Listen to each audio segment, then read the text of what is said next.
Welcome back to P4 motivational channel. ಸ್ನೇಹಿತರೆ, ನೀವು ಇನ್ನೂ ನನ್ನ ಚಾನೆಲನ್ನು ಸಬ್ಸ್ಕ್ರೈಬ್ ಮಾಡಿಕೊಂಡಿಲ್ಲ ಅಂದರೆ ದಯವಿಟ್ಟು ಈಗಲೇ ಸಬ್ಸ್ಕ್ರೈಬ್ ಮಾಡಿಕೊಂಡು ಈ ವಿಡಿಯೋನ ಪೂರ್ತಿಯಾಗಿ ನೋಡಿ. ಜನರನ್ನು ಇಂಪ್ರೆಸ್ ಮಾಡುವ ಪ್ರಯತ್ನ ಮಾಡಬೇಡಿ. ನಿಮ್ಮನ್ನು ನೀವು ಇಂಪ್ರೂವ್ ಮಾಡಿಕೊಳ್ಳಿ. ಜನ ತಾವಾಗಿಯೇ ನಿಮಗೆ ಇಂಪ್ರೆಸ್ ಆಗುತ್ತಾರೆ. ಎಷ್ಟೇ ಸುಂದರವಾಗಿದ್ದರೂ ಪ್ರಾಮಾಣಿಕತೆ ಮತ್ತು ವಿಶ್ವಾಸಕ್ಕೆ ಅರ್ಹರಲ್ಲದ ವ್ಯಕ್ತಿಯಾಗಿದ್ದರೆ ಅಂತಹ ಸೌಂದರ್ಯ ಕಸಕ್ಕೆ ಸಮನಾಗುತ್ತದೆ. ಯಾರಿಗೆ ಜೀವನ ಸಂತೋಷ ಕೊಟ್ಟಿರುವುದಿಲ್ಲವೋ ಅವರಿಗೆ ಅನುಭವ ಮಾತ್ರ ಚೆನ್ನಾಗಿಯೇ ಜೀವನದ ಪಾಠವನ್ನು ಅರ್ಥ ಮಾಡಿಸಿರುತ್ತದೆ. ಹೃದಯ 1000 ಸಲ ಕಿರುಚಲಿ, ಅದನ್ನು ಕಿರುಚಲು ಬಿಟ್ಟುಬಿಡಿ. ಯಾವುದು ನಿಮ್ಮದಲ್ಲವೋ ಅದನ್ನು ಹೋಗಲು ಬಿಟ್ಟುಬಿಡಿ. ಕೆಲವರು ನಮಗೆ ಜೀವನವಾಗಿರುತ್ತಾರೆ, ಇನ್ನು ಕೆಲವರು ಜೀವನದಲ್ಲಿ ಇರುತ್ತಾರೆ. ಕೆಲವರಿಂದ ಜೀವನ ಇರುತ್ತದೆ, ಮತ್ತೆ ಕೆಲವರಿಂದ ಮಾತ್ರ ನಮ್ಮ ಜೀವನ ಎನಿಸಿಕೊಳ್ಳುತ್ತದೆ. ಯಾರು ಹೃದಯದಲ್ಲಿ ಬುದ್ಧಿಯನ್ನು ಇಟ್ಟುಕೊಂಡಿರುತ್ತಾರೋ ಅಂತವರ ಹತ್ತಿರ ಹುಷಾರಾಗಿ ಇರಿ. ಜನರು ಬದಲಾದರೆ ಬದಲಾಗಲಿ ಬಿಡಿ. ಸಮಯ ಬಂದಾಗ ಎಲ್ಲರೂ ಹಿಂದೆ ಬಂದೇ ಬರುತ್ತಾರೆ. ನಿರೀಕ್ಷೆಗಳನ್ನು ಮನುಷ್ಯರ ಮೇಲಿಟ್ಟು ಭಗವಂತನನ್ನು ದೂರಿದರೆ ಏನು ಪ್ರಯೋಜನ? ಜೀವನದಲ್ಲಿ ಸೋಲು ಗೆಲುವು ಇದ್ದೇ ಇರುತ್ತದೆ. ಹಾಗೆಯೇ ಪ್ರೀತಿಯಲ್ಲಿ ಮತ್ತು ಯಶಸ್ಸಿನ ಹಾದಿಯಲ್ಲಿ ಕೂಡ. ಯಾವ ವ್ಯಕ್ತಿಗೆ ತನ್ನ ಮನಸ್ಸಿನ ನೋವನ್ನು ಹೇಳಿಕೊಳ್ಳಲು ಆಗುವುದಿಲ್ಲವೋ ಅಂತಹವರಿಗೆ ಸಹಜವಾಗಿ ಕೋಪ ಬರುತ್ತದೆ. ಪ್ರೀತಿಯ ಸರಿಯಾದ ಪರಿಚಯವೆಂದರೆ ಗೌರವ. ಯಾರು ನಿಮಗೆ ಗೌರವ ಕೊಡುವುದಿಲ್ಲವೋ ಅವರು ಎಂದಿಗೂ ನಿಮ್ಮನ್ನು ಪ್ರೀತಿ ಮಾಡಲು ಸಾಧ್ಯವಿಲ್ಲ. ಯಾರು ನಿಮಗೆ ಯಾವಾಗಲೂ ಕೀಳಾಗಿ ನೋಡುತ್ತಿರುತ್ತಾರೋ ಅವರಿಗೆ ಸ್ವತಃ ತಾವು ಎಷ್ಟು ಕೀಳಾಗಿದ್ದಾರೆ ಎಂಬುದರ ಅರಿವೇ ಇರುವುದಿಲ್ಲ. ಯಾರನ್ನಾದರೂ ಅವಶ್ಯಕತೆಗಿಂತ ಹೆಚ್ಚು ಕಾಳಜಿ ನೀವು ತೋರಿಸುತ್ತಿದ್ದರೆ ನೆನಪಿಡಿ, ಅವರು ನಿಮ್ಮನ್ನು ರದ್ದಿಯ ದರಕ್ಕೆ ಹೋಲಿಸುತ್ತಿರುತ್ತಾರೆ. ಅಂದರೆ ನಿಮ್ಮ ಬೆನ್ನ ಹಿಂದೆ ನಿಮ್ಮ ಬಗ್ಗೆ ಮಾತನಾಡುತ್ತಿದ್ದರೆ ಟೆನ್ಷನ್ ತೆಗೆದುಕೊಳ್ಳಬೇಡಿ. ನಿಮ್ಮಲ್ಲಿ ವಿಶೇಷ ಮಾತಿದ್ದಾಗಲೇ ನಮ್ಮ ಬೆನ್ನ ಹಿಂದೆ ಮಾತನಾಡುತ್ತಾರೆ ಎಂದು ತಿಳಿದುಕೊಂಡು ಸುಮ್ಮನಿದ್ದು ಬಿಡಿ. ಜೀವನದಲ್ಲಿ ಪ್ರೀತಿ ಕಳೆದು ಹೋದರೆ ಮತ್ತೆ ಸಿಗಬಹುದು. ಆದರೆ ಪ್ರೀತಿಗಾಗಿ ಜೀವನವನ್ನೇ ಕಳೆದುಕೊಂಡರೆ ಆ ಸುಂದರವಾದ ಜೀವನ ಮತ್ತೆ ಸಿಗಲು ಸಾಧ್ಯವೇ ಇಲ್ಲ. ನೀವು ಒಮ್ಮೆಯಾದರೂ ಒಂಟಿಯಾಗಿರುವುದನ್ನು ಕಲಿತು ನೋಡಿ. ಯಾವುದು ಸತ್ಯ, ಯಾವುದು ಸುಳ್ಳು, ಯಾವುದು ಸರಿ ಮತ್ತು ಯಾವುದು ತಪ್ಪು, ಯಾರು ನಮ್ಮವರು, ಯಾರು ಬೇರೆಯವರು ಎಂಬುದರ ಪರಿಚಯವಾಗುತ್ತದೆ. ಯಾವಾಗ ನಮ್ಮ ಮೇಲೆ ನಮಗೆ ಗಮನ ಇರುವುದಿಲ್ಲವೋ ಆಗಲೇ ಕಷ್ಟಗಳು ಗೋಚರಿಸುತ್ತದೆ. ತಮ್ಮನ್ನು ತಾವು ಇಣುಕಿ ನೋಡಲು ಯಾರಿಗೆ ಆದರೂ ಧೈರ್ಯ ಬೇಕು. ಅದೇ ಬೇರೆಯವರಲ್ಲಿ ತಪ್ಪನ್ನು ಹುಡುಕಲು ಎಲ್ಲರೂ ತುಂಬಾನೇ ಧೈರ್ಯವಂತರೇ. ದುಃಖವನ್ನು ಅನುಭವಿಸಿದ ಮೇಲೆಯೇ ಮನುಷ್ಯನಿಗೆ ಸುಖದ ಬೆಲೆಯ ಜ್ಞಾನೋದಯವಾಗುವುದು. ಸ್ನೇಹಿತರೆ, ನಿಮ್ಮ ಸುತ್ತಲೂ ಬರೀ ಹೊಟ್ಟೆಕಿಚ್ಚಿನ ಜನರೇ ತುಂಬಿಕೊಂಡಿದ್ದಾರಾ? ಹಾಗಿದ್ದಲ್ಲಿ ನೀವು ಯಶಸ್ವಿ ವ್ಯಕ್ತಿಯಾಗಿದ್ದೀರಾ ಎಂಬುದರ ಅರ್ಥ. ನಿಮ್ಮನ್ನು ನೀವು ಎಂದಿಗೂ ಸ್ಪೆಷಲ್ ಪರ್ಸನ್ ಎಂದುಕೊಂಡೇ ಜೀವಿಸಿ. ಯಾಕೆಂದರೆ ಆ ದೇವರು ಯಾವ ವಸ್ತುವನ್ನೇ ಆಗಲಿ ಅನುಪಯುಕ್ತವಾಗಿರುವ ಹಾಗೆ ಮಾಡಿಲ್ಲ. ನೀವು ಕೂಡ ಜೀವನದಲ್ಲಿ ಯಶಸ್ವಿ ವ್ಯಕ್ತಿಗಳಾಗಬೇಕಾ? ಹಾಗಾದರೆ ಮಾತನಾಡುವುದಕ್ಕಿಂತ ಹೆಚ್ಚು ಆಲಿಸಿಕೊಳ್ಳುವುದನ್ನು ಕಲಿಯಿರಿ. ಸಮಯ ಮತ್ತು ಗೌರವ ಕೇಳಿದ ಮೇಲೆ ಸಿಗುತ್ತಿದ್ದರೆ ಅದನ್ನು ಯಾವುದೇ ಕಾರಣಕ್ಕೂ ಸ್ವೀಕರಿಸಬೇಡಿ. ನಿಮ್ಮನ್ನು ಇಷ್ಟಪಡುತ್ತಿರುವವರು ಮೊದಲಿನ ಹಾಗೆ ಇಷ್ಟಪಡುತ್ತಿಲ್ಲವೆಂದರೆ ಮತ್ತು ಪದೇ ಪದೇ ಇಗ್ನೋರ್ ಮಾಡುತ್ತಿದ್ದರೆ ಆವಾಗ ನೀವು ಏನು ಮಾಡಬೇಕು ಗೊತ್ತಾ? ನೀವು ಕೆಲವು ದಿನಗಳವರೆಗೆ ಕಾಲ್ ಅಥವಾ ಮೆಸೇಜ್ ಮಾಡಬೇಡಿ. ಆಗ ನೋಡಿ ಅವರು ತಮ್ಮ ಕಡೆಯಿಂದ ನಿಮ್ಮನ್ನು ಮಾತನಾಡಿಸಲು ಎಷ್ಟು ಪ್ರಯತ್ನ ಮಾಡುತ್ತಾರೆ ಎಂದು. ಅವರು ನಿಜವಾಗಿಯೂ ನಿಮ್ಮನ್ನು ಪ್ರೀತಿಸುತ್ತಿದ್ದರೆ ನೀವು ಕಾಲ್ ಮಾಡದಿದ್ದಾಗ ಕಾಲ್ ಮಾಡಲು ಅವರೇ ಪ್ರಯತ್ನಿಸುತ್ತಾರೆ. ಒಂದು ಮಾತು ಸ್ನೇಹಿತರೆ, ಯಾರು ನಿಮ್ಮ ಜೀವನದಿಂದ ಹೋಗಲು ಪ್ರಯತ್ನಿಸುತ್ತಾರೋ ಅಂತಹವರನ್ನು ತಡೆಯಬೇಡಿ, ಹೋಗಲು ಬಿಟ್ಟು ಬಿಡಿ. ಇಲ್ಲ, ನಾನು ಅದೇ ವ್ಯಕ್ತಿಯನ್ನು ಪ್ರೀತಿಸುತ್ತೇನೆ, ನನ್ನ ಜೀವನದಲ್ಲಿ ಅವರೇ ಇರಬೇಕು ಎಂದುಕೊಳ್ಳುವವರು ಒಂದನ್ನು ಅರ್ಥ ಮಾಡಿಕೊಳ್ಳಿ. ಒತ್ತಾಯಪೂರ್ವಕವಾಗಿ ಅವರನ್ನು ಪಡೆದರೂ ಕೂಡ ಅವರ ಪ್ರೀತಿಯನ್ನು ಪಡೆಯಲು ಸಾಧ್ಯವಾಗುವುದಿಲ್ಲ. ಯಾವ ವ್ಯಕ್ತಿ ನಿಮ್ಮ ಭಾವನೆಗಳಿಗೆ ಗೌರವ ಕೊಡುವುದಿಲ್ಲವೋ ಅವರ ಹಿಂದೆ ಬೀಳುವುದು ಪ್ರೀತಿ ಎನಿಸಿಕೊಳ್ಳುವುದಿಲ್ಲ, ಮೂರ್ಖತನ ಎನಿಸಿಕೊಳ್ಳುತ್ತದೆ. ಯಾವ ವ್ಯಕ್ತಿಯಲ್ಲಿ ತುಂಬಾ ಆಟಿಟ್ಯೂಡ್ ಇರುತ್ತದೆಯೋ ಆ ವ್ಯಕ್ತಿಯನ್ನು ಕ್ಷಣದಲ್ಲಿ ಎಲ್ಲರೂ ಬಿಟ್ಟು ಹೋಗುತ್ತಾರೆ. ಆಮೇಲೆ ಅವರು ಬದುಕಲು ಕಲಿಯುತ್ತಾರೆ. ಆ ಕ್ಷಣದಿಂದ ಅವನ ಜೀವನದಲ್ಲಿ ಯಾರೇ ಇರಲಿ ಬಿಡಲಿ ಅವರಿಗೆ ಯಾವ ವ್ಯತ್ಯಾಸವೂ ಬೀಳುವುದಿಲ್ಲ. ಸ್ನೇಹಿತರೆ, ಯಾವಾಗಲೂ ತಯಾರಿಯಲ್ಲಿ ಇರಿ. ಯಾಕೆಂದರೆ ಅವಮಾನ ಮತ್ತು ಮನುಷ್ಯ ಯಾವಾಗ ಬದಲಾಗುತ್ತಾರೆ ಎಂಬುದರ ಮೇಲೆ ವಿಶ್ವಾಸವಿಟ್ಟು ಪ್ರಯೋಜನವಿಲ್ಲ. ಈಗಿನ ಕಾಲದಲ್ಲಿ ವಿಷವೂ ಕೂಡ ಅಷ್ಟು ವಿಷವಾಗಿರುವುದಿಲ್ಲ ಸ್ನೇಹಿತರೆ. ಜನ ಇನ್ನೊಬ್ಬರಿಗಾಗಿ ಅಷ್ಟು ವಿಷವನ್ನು ತಮ್ಮ ಹೃದಯದಲ್ಲಿ ಇಟ್ಟುಕೊಂಡಿರುತ್ತಾರೆ. ನೆನಪಿರಲಿ. ಎಲ್ಲಾದರೂ ಅಚಾನಕ್ಕಾಗಿ ಪ್ರೀತಿ ಅಥವಾ ಗೌರವ ನಿಮಗೆ ಸಿಗುತ್ತಿದೆ ಎಂದರೆ ಸ್ವಲ್ಪ ಜಾಗರೂಕರಾಗಿರಿ. ಯಶಸ್ಸು ಸಿಗಲಿ ಅಥವಾ ಬಿಡಲಿ, ಆದರೆ ಅದನ್ನು ಕ್ರಮಿಸಿದ ಹಾದಿ ಮಾತ್ರ ತುಂಬಾನೇ ಕಲಿಸುತ್ತದೆ. ಜನರಿಗೆ ಅಧಿಕಾರ ತೋರಿಸುವುದು ಮಾತ್ರ ಗೊತ್ತು, ಆದರೆ ಸಂಬಂಧ ನಿಭಾಯಿಸುವುದು ಮಾತ್ರ ಗೊತ್ತೇ ಇರುವುದಿಲ್ಲ. ಕೆಲವು ದುಃಖಗಳು ಹೇಗಿರುತ್ತದೆ ಎಂದರೆ ನಾವು ಸಹಿಸಿಕೊಳ್ಳುತ್ತಿರಬೇಕು, ಆದರೆ ಯಾರ ಮುಂದೆಯೂ ಹೇಳಲು ಸಾಧ್ಯವಾಗುವುದಿಲ್ಲ. ಜನ ನಿಜ ಹೇಳುತ್ತಾರೆ, ಪ್ರೀತಿಯನ್ನು ಪಡೆಯುವುದರಲ್ಲಿ ಕಷ್ಟವೇನಿಲ್ಲ, ಆದರೆ ಪ್ರೀತಿಯನ್ನು ಮರೆಯುವುದು ತುಂಬಾನೇ ಕಷ್ಟ.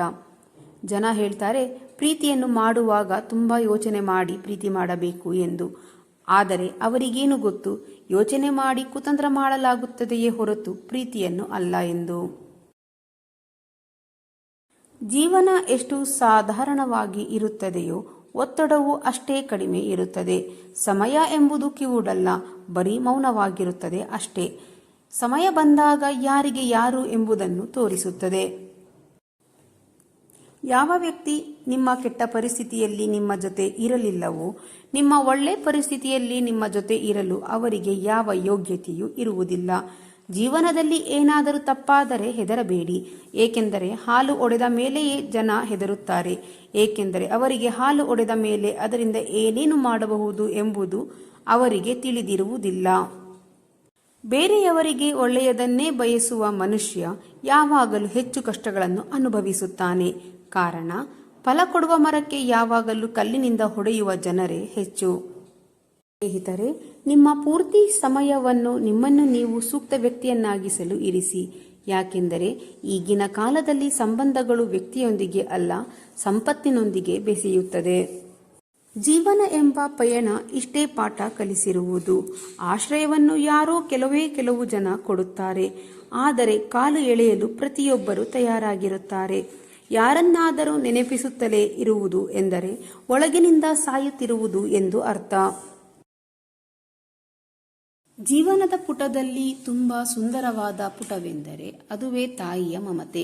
ಮನುಷ್ಯ ಮನೆ ಬದಲಾಯಿಸುತ್ತಾನೆ, ಬಟ್ಟೆ ಬದಲಾಯಿಸುತ್ತಾನೆ, ಸಂಬಂಧಗಳನ್ನು ಬದಲಾಯಿಸುತ್ತಾನೆ, ಆದರೂ ದುಃಖಿಸುತ್ತಲೇ ಇರುತ್ತಾನೆ. ಕಾರಣ ಇಷ್ಟೇ, ಮನುಷ್ಯ ತನ್ನ ಸ್ವಭಾವವನ್ನು ಬದಲಾಯಿಸಿಕೊಳ್ಳಲು ಆಗುವುದಿಲ್ಲ. ಜನರು ಕೆಟ್ಟದಾಗಿ ಮಾತನಾಡಿದಾಗ ದುಃಖಿಸುವುದು, ಅದೇ ಜನರು ಹೊಗಳಿದಾಗ ಸಂತೋಷ ಪಡುವುದು ಎಂದರೆ ನಿಮ್ಮ ಸುಖ ಮತ್ತು ದುಃಖದ ಸ್ವಿಚ್ ಬೇರೆಯವರ ಕೈಯಲ್ಲಿದೆ ಅಂತ. ಆದಷ್ಟು ಈ ಸ್ವಿಚ್ ನಿಮ್ಮ ಹತ್ತಿರದಲ್ಲಿಯೇ ಇದ್ದರೆ ತುಂಬಾ ಒಳ್ಳೆಯದು. ಈ 3 ಉಡುಗೊರೆಯನ್ನು ಕೊಟ್ಟಿರುವ ವ್ಯಕ್ತಿಯನ್ನು ತುಂಬಾ ಜೋಪಾನವಾಗಿ ಉಳಿಸಿಕೊಳ್ಳಿ. ನಿಮಗಾಗಿ ಕೊಟ್ಟ ಸಮಯ, ಸಮರ್ಪಣೆ ಮತ್ತು ಅವರ ಜೊತೆ ಗೆಳೆಯ, ಇದು ಜೀವನ. ತಾಯಿಯಲ್ಲ, ಪ್ರತಿಕ್ಷಣ ಮಮತೆಯನ್ನು ತೋರಿಸಲು. ಕೆಲವೊಮ್ಮೆ ನಮ್ಮವರೇ ನಮಗೆ ಹೇಗೆ ಅಪಹಾಸ್ಯ ಮಾಡುತ್ತಾರೆ ಎಂದರೆ ಅವರನ್ನು ನಮ್ಮವರು ಎಂದು ಹೇಳಿಕೊಳ್ಳಲು ಕಷ್ಟವಾಗುತ್ತದೆ. ಎಷ್ಟೇ ಹಿಡಿಯಲು ಪ್ರಯತ್ನಿಸಿ ಕೈ ಜಾರುತ್ತಲೇ ಇರುತ್ತದೆ. ಸಮಯ ಬದಲಾಗಿ ಆಗುತ್ತದೆ. ನಮ್ಮ ಹೃದಯದ ಮೇಲೆ ಹಾಗೂ ನಮ್ಮ ಭಾವನೆಗಳ ಮೇಲೆ ಆಕ್ರಮಣ ಮಾಡುತ್ತಲೇ ಇರುತ್ತಾರೆ. ಬೇರೆಯವರಿಗೆ ಏನು ಗೊತ್ತು ನಮ್ಮ ಹೃದಯ ಯಾವ ಕಾರಣಕ್ಕೆ ದುಃಖಿಸುತ್ತಿದೆ ಎಂದು. ಪ್ರತಿಯೊಂದು ಹೊಸ ಆರಂಭವು ಮನುಷ್ಯನಲ್ಲಿ ಹೆದರಿಕೆಯನ್ನು ಹುಟ್ಟಿಸುತ್ತದೆ. ಆದರೆ ಒಂದು ನೆನಪಿಡಿ, ಕಷ್ಟಗಳ ನಂತರವೇ ಯಶಸ್ಸು ಕಣ್ಣಿಗೆ ಕಾಣಿಸುತ್ತದೆ.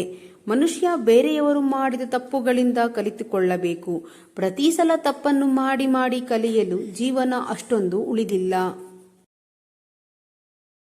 ಒಂದು ವೇಳೆ ಯಾರಾದರೂ ನಿಮಗೆ ಅಪರಿಚಿತರ ಹಾಗೆ ನೋಡಲು ಶುರು ಮಾಡಿದರೆ ದಯವಿಟ್ಟು ಮೌನವಾಗಿಯೇ ಇದ್ದು ಅವರ ಜೀವನದಿಂದ ಹೊರಗೆ ನಡೆದು ಬಿಡಿ.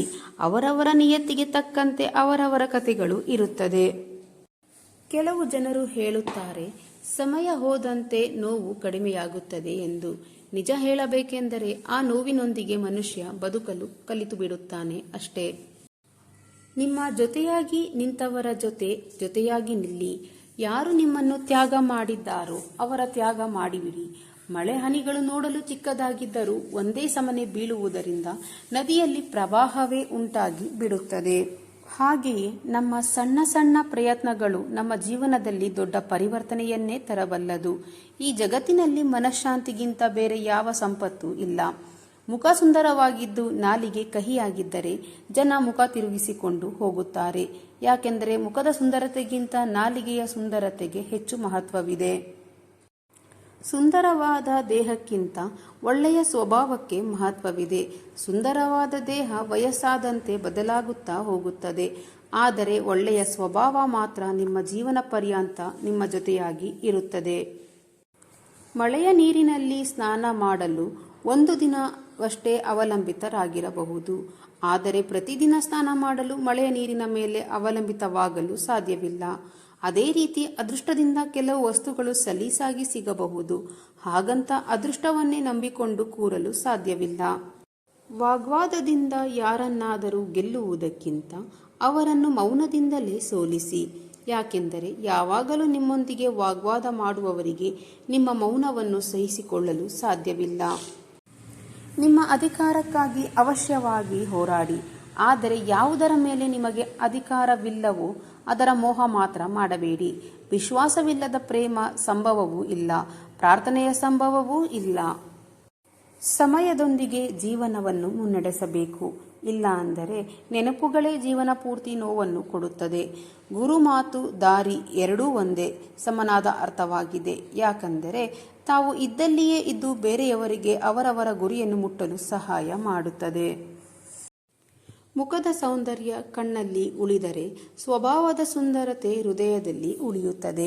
ಸ್ನೇಹಿತರೆ, ಈ ಮಾಹಿತಿ ನಿಮಗೆ ಇಷ್ಟವಾದರೆ ವಿಡಿಯೋಗೆ ಒಂದು ಲೈಕ್ ಕೊಡಿ. ಹಾಗೆ ನನ್ನ ಚಾನಲನ್ನು ಸಬ್ಸ್ಕ್ರೈಬ್ ಮಾಡಿಕೊಳ್ಳಿ.